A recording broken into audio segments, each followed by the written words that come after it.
There was a time when shushing Spike would have egged him on. But almost as soon as we'd brought the twins home, he had appointed himself their watchdog and guardian. His self-assigned duties, barking whenever he thought they needed anything, and then biting anyone who showed up to take care of their needs, were made all the more strenuous by the fact that in spite of our efforts, the boys maintained completely opposite sleep schedules, so there was nearly always at least one twin awake and requiring Spike's attention. After 4 months, like Michael and me, he'd learned to grab every second of sleep he could. He curled back up on the lavender and moss-green cushion in his bed and appeared to doze off. He looked so innocent when asleep, an adorable 8.5-pound fur ball. What would happen when the boys started crawling and mistook him for a stuffed animal? I'd worry about that later. I sat up carefully to avoid waking Jamie and managed to deposit him, still sleeping, on the soft lavender flannel sheet in his crib. I glanced over to make sure Josh was still snoozing in his own little moss-green nest. Then I tiptoed over to the nursery door, opened it, and listened.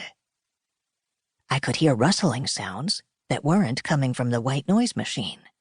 Soft whines, an occasional bark, meows, cat hisses.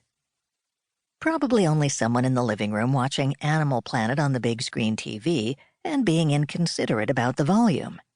Most likely my brother Rob, and it was just that sort of behavior that had inspired us to get the white noise machine.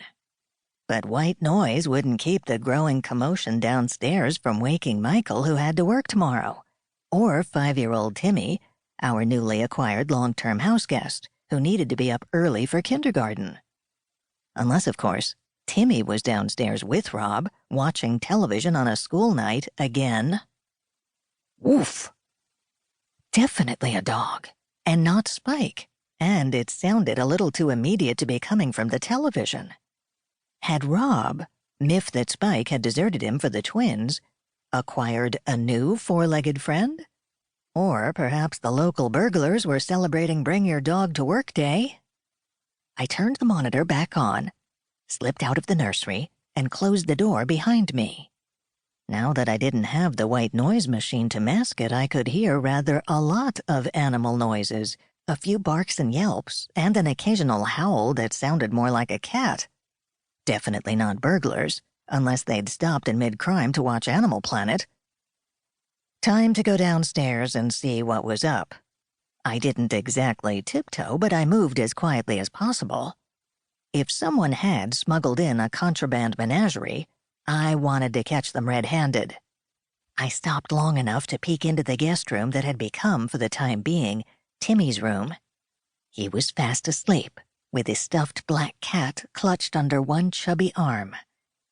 Under any other circumstances, I'd have been tempted to fetch the digital camera and take a photo I could email to his mother to prove that, yes, he'd settled in fine and was enjoying his stay. And maybe ask again if she knew just how long that stay would be. But that could wait.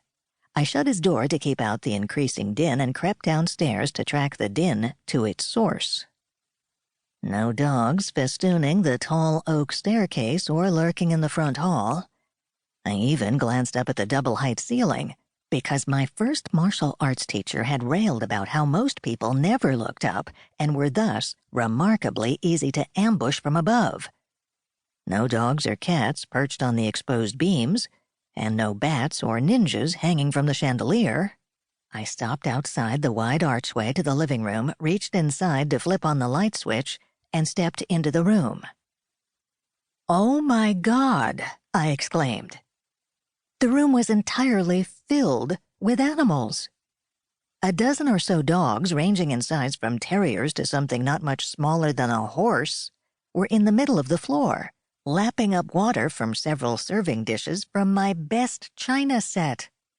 Bevies of cats were perched on the oak mantel and on the tops of the bookshelves, some gobbling cat food from antique china dishes, while others spit and hissed at the dogs and uttered unearthly howling noises. One irritable-faced Persian was hawking strenuously, apparently trying to launch a hairball at our wedding photo. Several rows of crates and animal carriers were